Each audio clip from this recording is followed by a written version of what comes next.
আপনারা কে কে জানেন আমি জানি না, আমার বাড়িতে 2 বার হামলা করছে, শত শত রাউন্ড গুলি করছে বাড়ির ভিতরে, একটা পানি খাওয়ার গ্লাস স্বাধীন নতুন করে স্বাধীন বাংলাদেশ হয়েছে, তাদের প্রতি চিরকৃতজ্ঞ। এবং সেই বীর সন্তানদের যারা জন্ম দিয়েছে, যে পরিবারের সদস্য, পরিবারের প্রতি আমি একদম রক্তিম শুভেচ্ছা যে আপনারা একটা বীর জন্ম দিয়েছিলেন। আমি আপনাকে 2-4টি কথা বলে শেষ করব। এই সাভারের রাজনৈতিক অঙ্গনে আপনি বহু মানুষ দেখবেন, কিন্তু কৌশল সবার একজন। এই জুলাই আন্দোলনে যদিও আমার কাজ করি না, আমার ছেলেও জুলাই আন্দোলন করছে, আমার পরিবারের প্রত্যেকটা সদস্য এই আন্দোলন সক্রিয় ছিল। আপনারা কে কে জানেন আমি জানি না, আমার বাড়িতে 2 বার হামলা করছে, শত শত রাউন্ড গুলি করছে বাড়ির ভিতরে, একটা পানি খাওয়ার গ্লাস সব ভাইকে ছিল একবারে জমা করছে, বাথরুমে কমর সব ভেঙে ফেলেছিল, বাড়িতে সোনা গয়না যা ছিল সব লুটপাট করে নিয়ে গেছে। আমার ওগুলো এখন আফসোস।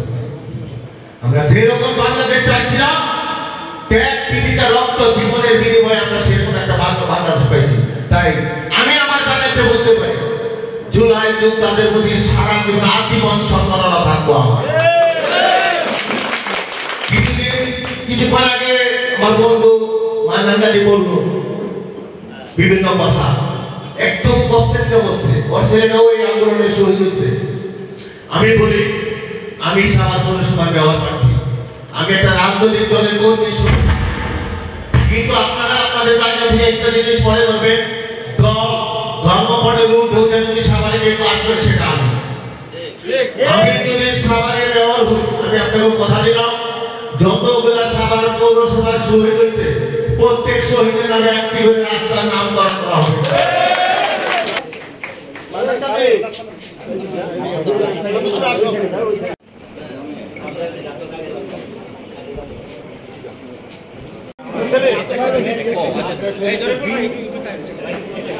ভাইয়া একটা ভাইয়া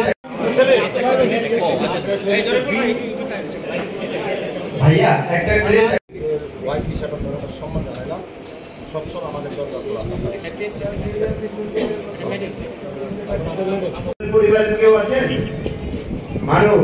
মারুফের পরিবারের কেউ আছেন?